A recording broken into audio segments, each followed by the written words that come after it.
hoy. Espero que tengas ya tu Biblia lista para poder empezar en Primera de Pedro, capítulo 5. ¿Sí? Primera de Pedro, capítulo 5. Vamos a leer los versículos 6 y 7. Y esto que te voy a compartir en el día de hoy puse como título: Dios tiene cuidado de nosotros. ¿Sí? Dios tiene cuidado de nosotros. Bueno, y entonces en este registro de la palabra de Dios dice así: Humillaos, pues, bajo la poderosa mano de Dios, para que Él os exalte cuando fuere tiempo, echando toda vuestra ansiedad sobre Él, porque Él tiene cuidado de vosotros. Y yo cambié el título y puse Dios tiene cuidado de nosotros, porque este vosotros nos está hablando a nosotros, ¿sí? Él tiene cuidado de nosotros, echando toda nuestra ansiedad sobre Él. Y mientras que te cuento algo acerca de lo que significa la palabra ansiedad, anda buscando el libro de Primera de Samuel, capítulo 1, ¿sí? Bueno, entonces la palabra ansiedad es muy interesante ver de dónde viene originalmente, ¿sí? La palabra griega original que se traduce acá como ansiedad deriva de dos palabras, ¿sí? Que es la palabra dividir y mente, ¿sí? Es la combinación de estas dos palabras que acá se traduce como ansiedad. Entonces significa que una ansiedad es una distracción, es una carga, es una preocupación, un afán, todo aquello que nos pueda dividir la mente, dividir nuestros pensamientos, que nos confunde, que no nos permite pensar claramente o tomar alguna decisión. Eso sería ansiedad, ¿no? Esto es lo que entonces Dios nos pide, que con esta ansiedad hagamos algo, ¿sí? Que se la echemos a Él, se lo arrojemos a Él, pero no algo de la ansiedad. Dice toda la ansiedad que tengamos, se lo echemos a Él. Le echemos toda nuestra ansiedad sobre Él, pero viene un porqué, ¿sí? Tiene un motivo de por qué nos pide eso, porque Él tiene cuidado de nosotros, Él nos cuida. Entonces, en 1 Samuel 1 vamos a ver un ejemplo de un caso puntualmente de Ana, ¿sí? Que fue la madre de Samuel, que muestra que si bien era el Antiguo Testamento, el comportamiento de Dios es el mismo siempre. Fue, es y será siempre el mismo. Y ella echó toda su ansiedad a Dios. Y Él tuvo cuidado de ella. Fíjate, en 1 Samuel 1, vamos a leer todo de corrido para que tengas bien clarito cuál es toda la situación, porque no tiene desperdicio. Del versículo 1 al 28. Leemos. Hubo un varón de Ramataim, de Sofín, del monte de Efraín, que se llamaba Elcana, hijo de Jeroam, hijo de Liu, hijo de Tou, hijo de Suf, efrateo. Y tenía él 2 mujeres. El nombre de una era Ana, y el de la otra Penina. Y Penina tenía hijos, mas Ana no los tenía. Y todos los años aquel varón subía de su ciudad para adorar y para ofrecer sacrificios a Jehová de los ejércitos en Silo, donde estaban 2 hijos de Elí, Ofni y Finés, sacerdotes de Jehová. Versículo 4. Y cuando llegaba el día en que Elcana ofrecía sacrificio, daba a Penina su mujer, a todos sus hijos y a todas sus hijas, a cada uno su parte.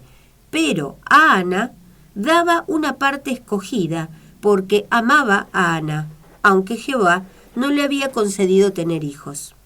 Y su rival, Penina sería su rival, la irritaba, enojándola y entristeciéndola, porque Jehová no le había concedido tener hijos. Así hacía cada año, cuando subía a la casa de Jehová, le irritaba así, por lo cual Ana lloraba y no comía. Versículo 8. Y Elcana, su marido, le dijo: Ana, ¿por qué lloras? ¿Por qué no comes? ¿Y por qué está afligido tu corazón? ¿No te soy yo mejor que 10 hijos? Y se levantó Ana después que hubo comido y bebido en Silo, mientras el sacerdote Elí estaba sentado en una silla junto a un pilar del templo de Jehová, ella, con amargura de alma, oró a Jehová y lloró abundantemente. Este es el momento donde ella decidió echar su ansiedad a Dios. ¿Sí? Versículo 11. E hizo voto diciendo: Jehová de los ejércitos, si te dignares mirar a la aflicción de tu sierva, y te acordares de mí, y no te olvidares de tu sierva, sino que dieres a tu sierva un hijo varón, yo lo dedicaré a Jehová todos los días de su vida, y no pasará navaja sobre su cabeza. Mientras ella oraba largamente delante de Jehová, y Elí estaba observando la boca de ella. Fíjate todos los detalles, ¿no? Que ella oraba largamente delante de Jehová, le estaba echando toda su ansiedad hacia él. Versículo 13. Pero Ana hablaba en su corazón, y solamente se movían sus labios, y su voz no se oía, y Elí la tuvo por ebria.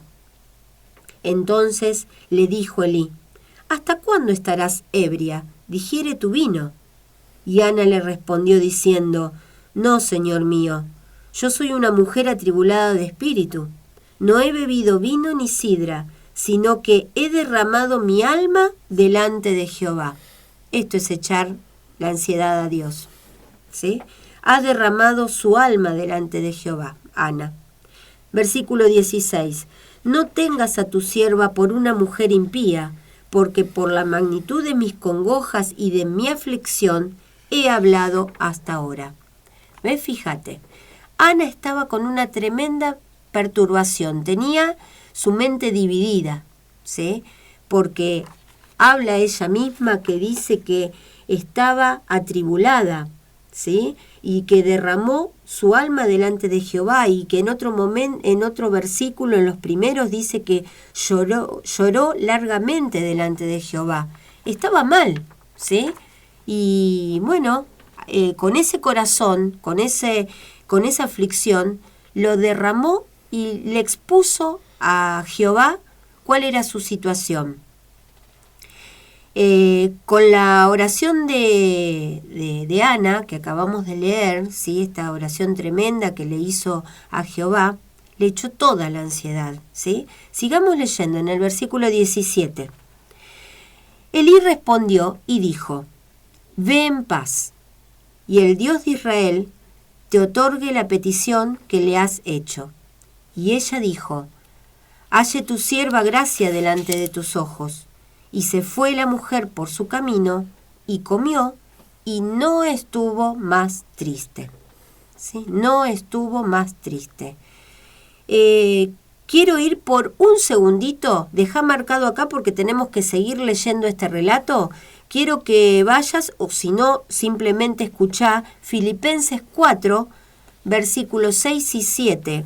Porque acá está el porqué, y fíjate que voy al Nuevo Testamento para mostrarte algo que terminamos de leer recién, que te lo releo recién, que te lo releo ahora en el versículo 17 y 18, dice, Elí le dijo: ve en paz, ¿sí? Y el Dios de Israel te otorgue la petición que le has hecho. Y en el 18, algo tremendo, que dice que Ana se fue por su camino y comió, y no estuvo más triste, ¿sí? En Filipenses 4, 6 y 7 vemos el respaldo de esto. ¿Por qué le pasó esto a Ana? Dice en el 6, Filipenses 4, 6 y 7. Por nada estéis afanosos, sino sean conocidas vuestras peticiones delante de Dios en toda oración y ruego con acción de gracias. Esto hizo Ana, ¿sí? Le dio a conocer las peticiones de su corazón, ¿sí? Y en el versículo 7 está la consecuencia de volcarle y hacerle conocido a Dios todas nuestras peticiones. Y dice: y la paz de Dios, que sobrepasa todo entendimiento, guardará vuestros corazones y vuestros pensamientos en Cristo Jesús. ¿Sí? Ana le volcó su corazón. Ahora vamos a volver entonces, vamos a seguir leyendo 1 Samuel. Pero Ana volcó su corazón hizo conocida su petición. Y entonces la consecuencia es que se fue en paz y no estuvo más triste, porque ya estaba en las mejores manos puestas esa situación. Sigamos leyendo el relato de 1 de Samuel, entonces. Habíamos quedado en el versículo 18, seguimos en el 19, a ver qué pasó después, que Ana ya volcó su corazón, toda su petición en manos de Dios, y ella se fue tranquila, se fue en paz, y ya no estuvo más triste. Versículo 19. Y levantándose de mañana, adoraron delante de Jehová, y volvieron y fueron a su casa en Ramá. Y Elcana se llegó a Ana su mujer, y Jehová se acordó de ella. Aconteció que al cumplirse el tiempo, después de haber concebido Ana, dio a luz un hijo y le puso por nombre Samuel, diciendo, por cuanto lo pedí a Jehová. ¿Sí? Acá está la respuesta de haberle puesto en manos de Dios esa situación que la atribulaba y la afligía tanto a Ana. Acá está la respuesta. Concebió Ana y dio a luz un hijo y le puso por nombre Samuel. Versículo 21. Después subió el varón Elcana con toda su familia para ofrecer a Jehová el sacrificio acostumbrado y su voto. Pero Ana no subió, sino dijo a su marido, yo no subiré hasta que el niño sea destetado, para que lo lleve y sea presentado delante de Jehová, y se quede allá para siempre, porque eso le había prometido Ana a Jehová, que se lo iba a dedicar todos los días de su vida. 23. Y Elcana, su marido, le respondió, haz lo que bien te parezca, quédate hasta que lo destetes, solamente que cumpla Jehová su palabra. Y se quedó la mujer y crió a su hijo hasta que lo destetó. Después que lo hubo destetado, lo llevó consigo con 3 becerros, un efa de harina y una vasija de vino, y lo trajo a la casa de Jehová en Silo, y el niño era pequeño. Y matando el becerro, trajeron al niño a Elí. Y ella dijo, oh Señor mío, vive tu alma, Señor mío. Yo soy aquella mujer que estuvo aquí junto a ti orando a Jehová. Por este niño oraba. Sí, acá está la respuesta de esa oración, le quiso decir. Por este niño oraba, y Jehová me dio lo que le pedí. Yo, pues, lo dedico también a Jehová todos los días que viva, será de Jehová. Y adoró allí a Jehová. ¿Sí? ¿Ves? Ana cumplió su parte también, ¿sí? Hizo lo que le había prometido a Jehová. Y en 1 Samuel 2, versículo 1 y 2, vamos a leer estos 2 versículos para que veas qué tremendo hombre de Dios fue Samuel, ¿sí? Mira, el versículo 1. Y Ana oró y dijo, mi corazón se regocija en Jehová, mi poder se exalta en Jehová, mi boca se ensanchó sobre mis enemigos, por cuanto me alegré en tu salvación. No hay santo como Jehová, porque no hay ninguno fuera de ti, y no hay refugio como el Dios nuestro. Acá está la oración de agradecimiento de Ana, de parte de Dios, porque está bien, uno en un momento de aflicción pide, ¿sí?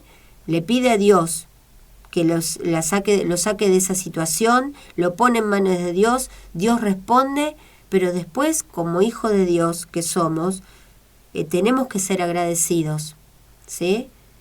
Porque leímos en Filipenses que decía que hagamos conocidas nuestras peticiones en toda oración y ruego con acción de gracias, ¿sí? Tenemos que saber y aprender a ser agradecidos, porque muchas veces somos muy olvidadizos de eso.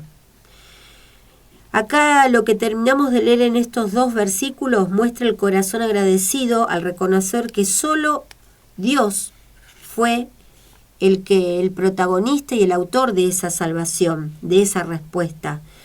Samuel, te cuento, sustituyó después a Elí como sacerdote de Israel y fue el primer profeta de Israel y el último de los jueces. Fíjate qué tremendo hombre de Dios, ¿no? Vamos a volver al mismo pasaje con que comenzamos hoy en 1 de Pedro 5, porque tenemos que entender que depositar en manos de Dios nuestras cosas, sean buenas para que nos siga bendiciendo, o sean no tan buenas para que Él tenga cuidado de nosotros y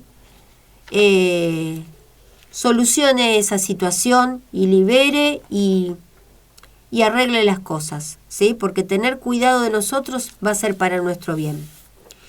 Bueno, vamos a releer los primeros pasajes que leímos al principio, pero vamos a continuar porque nos da una información muy importante para tener en cuenta acerca de las ansiedades. Habíamos leído en el versículo 6 de 1 de Pedro 5, humillaos pues bajo la poderosa mano de Dios, para que Él os exalte cuando fuere tiempo, echando toda vuestra ansiedad sobre Él, porque Él tiene cuidado de vosotros. Sigamos. Sed sobrios y velad. Fíjate en el contexto, estábamos diciendo, en el contexto que estamos hablando, dentro de la ansiedad que uno puede tener, echársela toda a Dios, porque Él tiene cuidado de vosotros, y tenemos que ser sobrios y velad. Y viene el por qué. Porque vuestro adversario, el diablo, como león rugiente, anda alrededor buscando a quien devorar, al cual resistid firmes en la fe, sabiendo que los mismos padecimientos se van cumpliendo en vuestros hermanos en todo el mundo. Entonces, Dios nos pone en conocimiento de esta realidad, ¿sí? De esta verdad. Sabe Dios que vamos a tener ansiedades, pero a la vez nos comunica que tenemos una salida, que es echando nuestra ansiedad sobre Él, porque Él va a tener cuidado de nosotros, porque el adversario, el diablo, está rondando a ver a quién puede devorar, ¿sí? Y a Él tenemos que resistir firmes, pero fíjate un detalle, resistir firmes en la fe, ¿sí? Con la conciencia de que esos mismos padecimientos los pasan otros hermanos en todo el mundo. Versículo 10. Mas el Dios de toda gracia, que nos llamó a su gloria eterna en Jesucristo, después que hayáis padecido un poco de tiempo, Él mismo os perfeccione, afirme, fortalezca y establezca. A Él sea la gloria y el imperio por los siglos de los siglos. Amén. ¿Ves? Acá se menciona muy claramente quién es el autor de las ansiedades que se nos pueden presentar en la vida. Nuestro adversario, el diablo. Y dice además, te lo vuelvo a decir, dice resistid, ¿sí? Y está en imperativo, es decir, es una orden, ¿sí? No resistas si querés o si podés, hacelo, ¿sí? Resistid a las maniobras del adversario. Además dice también velad. Fíjate todos los verbos y las órdenes, los mandatos que nos está dando Dios. Velad, también en imperativo. Velad, ya que los cristianos debemos estar espiritualmente alertas. Sed sobrios y velad. Por otro lado, leemos que los mismos padecimientos que vos y yo podemos estar pasando, ¿sí?, también se van cumpliendo en otros hermanos en todo el mundo, porque el adversario anda alrededor buscando a quien devorar. Por eso, el consejo de Dios es que estemos firmes resistiendo, más que consejo el mandato, estar firmes para oponernos a las maniobras del diablo. Andá yendo por favor a Efesios capítulo 6, que habla del mismo tema, pero nos confirma esa situación y nos da más información acerca de esto, porque tenemos que conocer estas cosas también, no tenemos que ignorarlas. A ver, con respecto a lo que leímos en Efesios 6, leemos versículo 10, ¿sí? Versículo 10 al 20 vamos a leer. Por lo demás, hermanos míos, fortaleceos en el Señor y en el poder de su fuerza. Vestíos de toda la armadura de Dios para que podáis estar firmes contra las acechanzas del diablo, porque no tenemos lucha contra sangre y carne, sino contra principados, contra potestades, contra los gobernadores de las tinieblas de este siglo, que es este mundo, significa, contra las huestes espirituales de maldad en las regiones celestes. ¿Ves? El origen de todos los problemas es espiritual, porque el autor es el adversario, el diablo. Un problema o una situación que podemos pasar se ve concretizada tal vez en otra persona o en una situación particular, pero quien produce esa situación es el diablo y sus huestes, ¿sí? Porque dice la palabra que no tenemos lucha contra sangre y carne, contra otra persona, sino que la lucha es contra principados, potestades, gobernadores de las tinieblas de este siglo, contra huestes espirituales de maldad. Contra ellos es la que tenemos la lucha. Entonces los problemas que tenemos siempre tiene un trasfondo espiritual. Pero Dios no nos deja solos. Vamos a seguir leyendo en el versículo 13, que habíamos dejado en el 12, seguimos en el 13. Por tanto, dice, ya sabiendo lo anterior que leímos, por tanto, tomad toda la armadura de Dios, para que podáis resistir en el día malo, y habiendo acabado todo, estar firmes. Habiendo acabado todo, que Dios nos encuentre firmes. 14. Estad pues firmes, ceñidos vuestros lomos con la verdad y vestidos con la coraza de justicia, y calzados los pies con el apresto del Evangelio de la paz. Sobre todo, tomad el escudo de la fe, con que podáis apagar todos los dardos de fuego del maligno. Y tomad el yelmo de la salvación y la espada del Espíritu, que es la palabra de Dios. Es la palabra de Dios.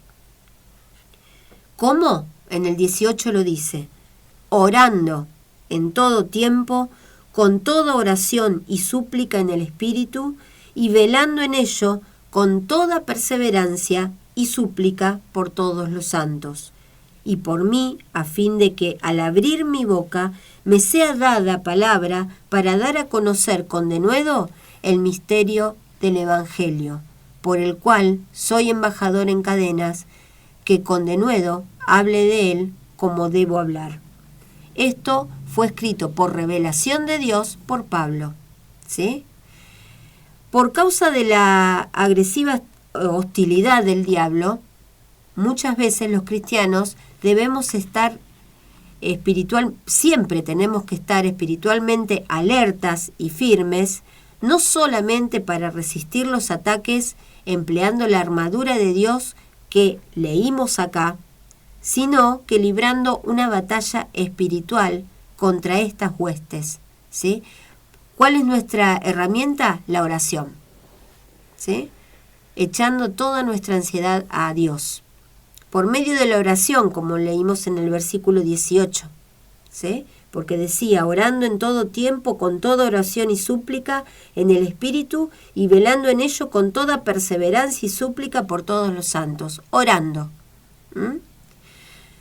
Y nosotros mismos podríamos ser protagonistas de estos últimos versículos que leímos, que Pablo lo escribe por revelación de Dios, pero nosotros mismos podríamos también decir que oremos en todo tiempo, nosotros oremos en todo tiempo con toda oración y súplica en el Espíritu, y velemos en ello con toda perseverancia y súplica por todos los santos, y que también oren por mí, puedo decir yo, ¿sí? Oren por mí, por nosotros, a fin de que al abrir nuestra boca nos sea dada palabra para dar a conocer con denuedo el ministerio del Evangelio, por el cual nosotros somos embajadores en cadena, que con denuedo hablemos de él como debemos hablar.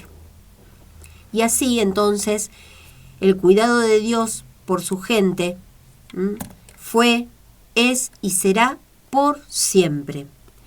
nos vamos a ir un ratito al libro de Salmos, porque el libro de Salmos, bueno, yo elegí dos pasajes representativos, pero hay tanto para mostrar que Dios tiene cuidado de su gente.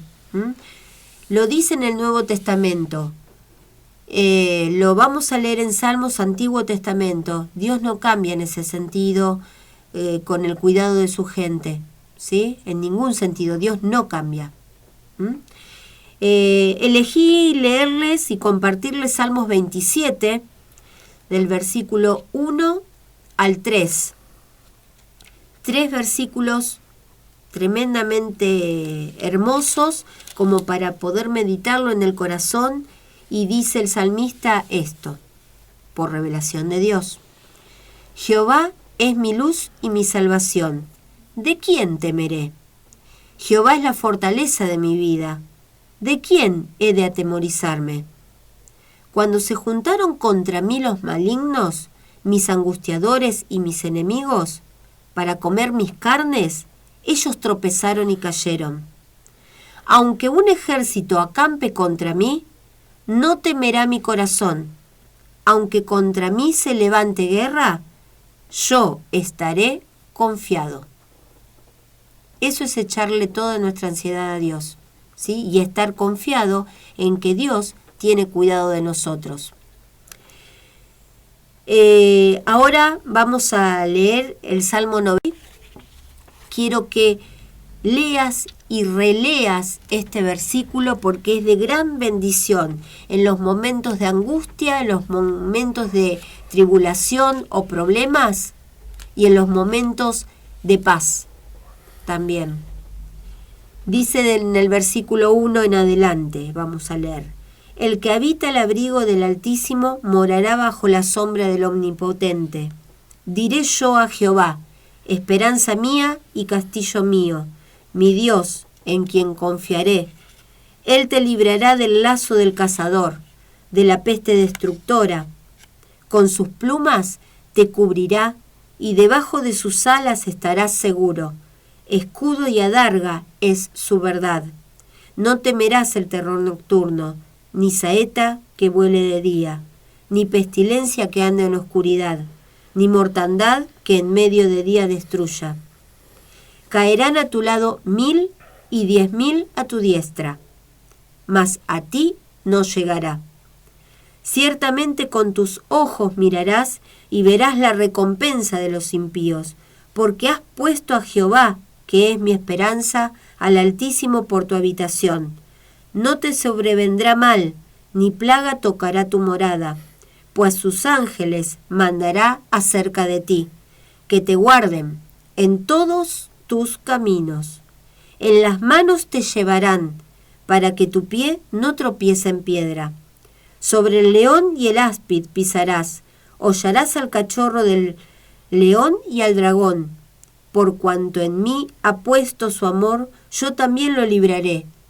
Le pondré en alto, por cuanto ha conocido mi nombre. Me invocará y yo le responderé. Con él estaré yo en la angustia, lo libraré y lo glorificaré.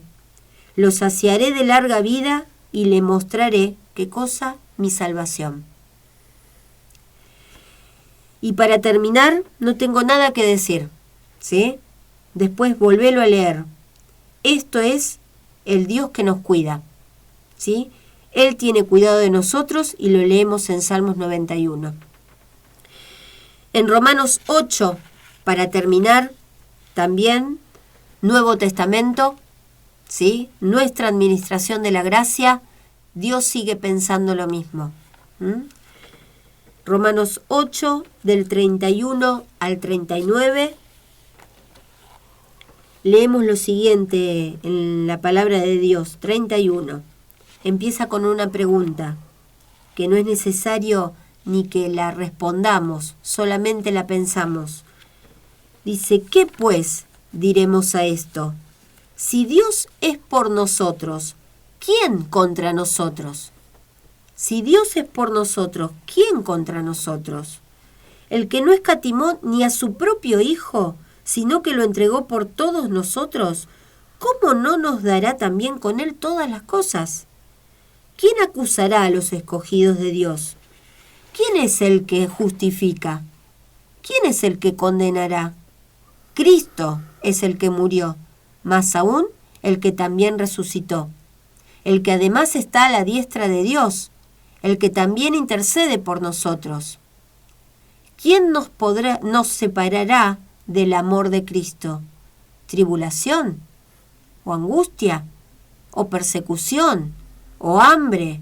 ¿O desnudez? ¿O peligro? ¿O espada? ¿O cualquier cosa que se te venga ahora a la cabeza que sea negativa? ¿Sí? ¿Qué nos podrá separar del amor de Cristo? En el 36, como está escrito, por causa de ti somos muertos todo el tiempo, somos contados como ovejas de matadero. Antes, en todas estas cosas, somos más que vencedores por medio de aquel que nos amó. Por lo cual estoy seguro de que ni la muerte, ni la vida, ni ángeles, ni principados, ni potestades, ni lo presente, ni lo porvenir, ni lo alto, ni lo profundo, ni ninguna otra cosa creada nos podrá separar del amor de Dios, que es en Cristo Jesús, Señor nuestro. Sigamos conociendo cada vez más la palabra de Dios para poder meditarla en nuestro corazón, ponerla en cada acto de nuestras vidas y así dar a conocer lo maravilloso que es nuestro Padre, ¿sí? Tenemos todo para ganar porque Dios tiene cuidado de nosotros cuando le echamos toda nuestra ansiedad que se nos presente en el camino de nuestra vida y hacemos conocidas todas nuestras peticiones a nuestro Padre en acción de gracias. Bueno, por eso Dios te damos gracias en el nombre de Jesucristo por bendecirnos con tu palabra, por darnos entendimiento y sabiduría para poder saber y conocer cada vez más de que sos vos quien tenés cuidado de nosotros y que sos vos quien se encarga absolutamente de que a nosotros no nos pase nada, más allá de todas las acechanzas del león rugiente que anda dando vueltas, buscando a quien devorar y principalmente a tus hijos, Dios. Por eso te damos gracias por esta palabra, por este entendimiento y sabiduría que tenemos para poder comprenderte en el nombre de Jesucristo. Amén. Amén.